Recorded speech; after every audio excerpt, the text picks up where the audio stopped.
তোমার চেহারা দিয়ে তুমি বড় চোর ব্যাকগ্রাউন্ডে দাঁড়িয়ে থাকতে পারো, হিরোর পাশে কোনো জায়গা নেই। এই অপমান শুনেও যিনি পরবর্তীতে দাঁড়িয়ে গিয়েছিলেন ঠিক ক্যামেরার সামনে, সিংহের মতো গর্জে বলেছিলেন, মোগাম্বো খুশ হুয়া।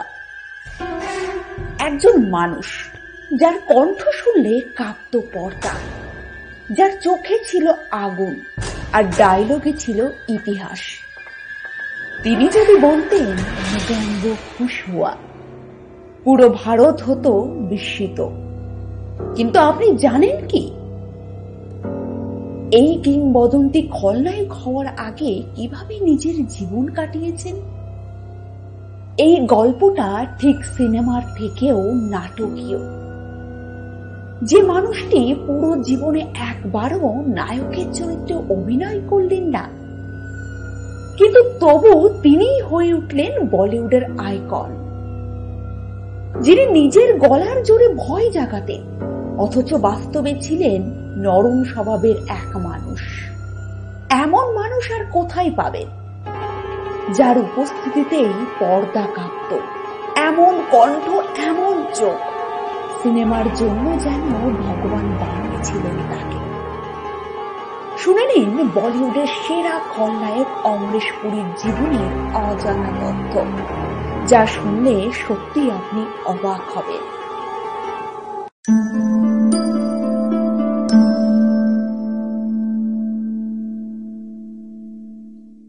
অমরেশ পুরী জন্মগ্রহণ করেন 22শে জুন 1932 সালে পাঞ্জাবের নওশেরা গ্রামে, এক মধ্যবিত্ত পাঞ্জাবি পরিবারে। তার বাবা ছিলেন সরকারি কর্মচারী। ছোটবেলা থেকেই থিয়েটারের প্রতি তার ঝোঁক ছিল, কিন্তু তখনও কেউ কল্পনা করতে পারেনি যে একদিন তিনিই হবেন ভারতীয় সিনেমার ইতিহাসে অন্যতম ভয়ঙ্কর ও স্মরণীয় খলনায়ক। অমরেশ ছিলেন পরিবারের চতুর্থ সন্তান। তার বড় ভাই ছিলেন বলিউড অভিনেতা মদন পুরী, যিনি আগেই সিনেমায় প্রতিষ্ঠিত হয়েছিলেন।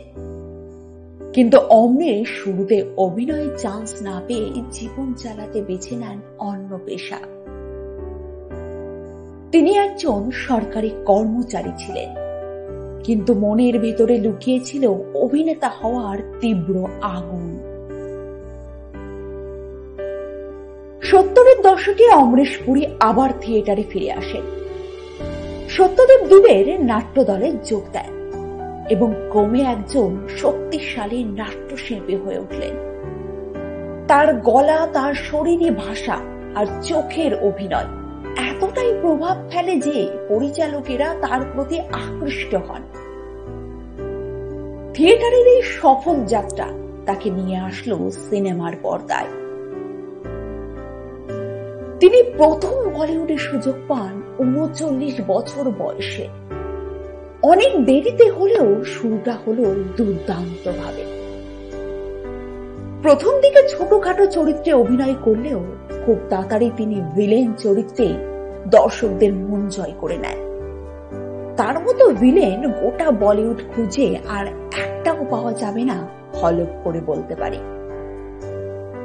অথচ সেই মানুষটাকে কি না শুনতে হয়েছে এই ইন্ডাস্ট্রি থেকে। সালটা 1987। ভারতীয় সিনেমার পর্দায় এক বজ্রাঘাত নামলো, যার নাম মোগাম্বো। আর যিনি তাকে প্রাণ দিলেন তিনি অমরেশ পুরী, মিস্টার ইন্ডিয়া সিনেমার সেই আইকনিক চরিত্র, যে শুধু এক খলনায়ক ছিল না, সে ছিল এক আতঙ্ক, এক শক্তি।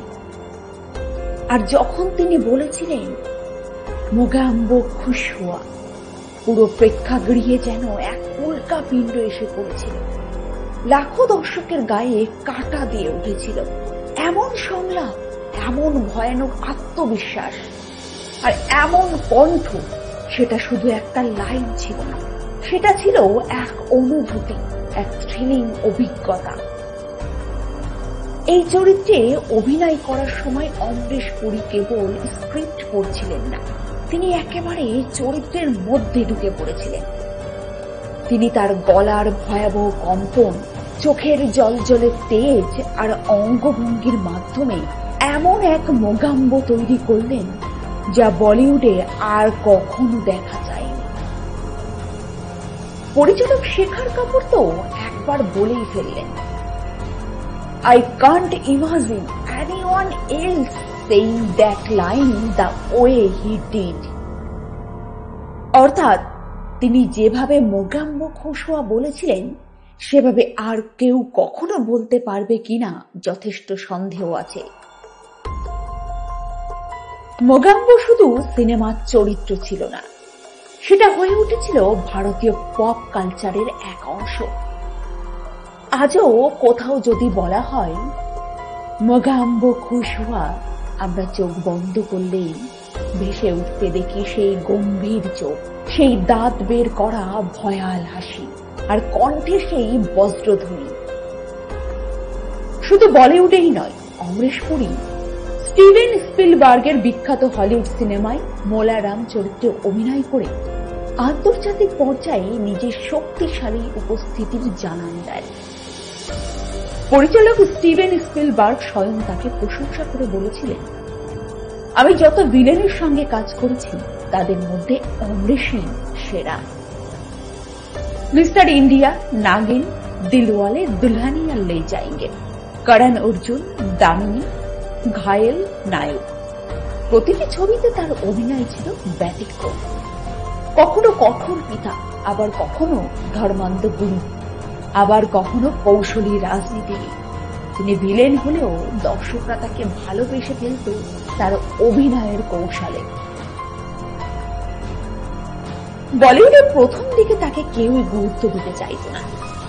একজন প্রযোজক তাকে একবার সরাসরি বলেই দিলেন, তোমার চেহারা দিয়ে তুমি বড়জোর ব্যাকগ্রাউন্ডে দাঁড়িয়ে থাকতে পারো, হিরোর পাশে দাঁড়ানোর কোনো জায়গা নেই। আরেকজন পরিচালক তো বলেই দিলেন, তোমার গলা এত ভারী, এত কর্কশ, দর্শকরা ভয় পেয়ে যাবে। কিন্তু অমরেশ পুরী সেই সব অপমানকেই নিজের শক্তি বানিয়ে নিলেন। প্রতিটি সংলাপ, প্রতিটি অভিনয়ে তিনি প্রমাণ করে দিয়েছিলেন, অভিনয় চেহারার উপর নয়, উপস্থাপনার উপর নির্ভর করে। তার সংলাপ, মুখভঙ্গি ও স্টাইল পরবর্তী প্রজন্মের অসংখ্য অভিনেতাকে প্রভাবিত করেছে। আজও অনেক সিনেমা, নাটক বা স্ক্রিপ্টে তার স্টাইল অনুকরণ করা হয়। রিয়েল লাইফে তিনি ছিলেন ভয়ঙ্কর, কিন্তু রিয়েল লাইফে ছিলেন অত্যন্ত বিনয়ী, একেবারে যাকে বলে মাটির মানুষ। পরিবার ছিল তার জীবনের প্রধান শক্তি। তিনি স্ত্রী উর্মিলা ও 2 সন্তানকে নিয়েছিলেন অত্যন্ত পারিবারিক একজন মানুষ। 2005 সালে 12ই জানুয়ারি মস্তিষ্কের ক্ষরণে মাত্র 72 বছর বয়সে তিনি মারা যান। তার মৃত্যুতে বলিউড হারিয়ে ফেলল এক সত্যিকারের কিংবদন্তিকে। অভিনয় ছিল তার শ্বাস, আর সংলাপ ছিল তার অস্ত্র।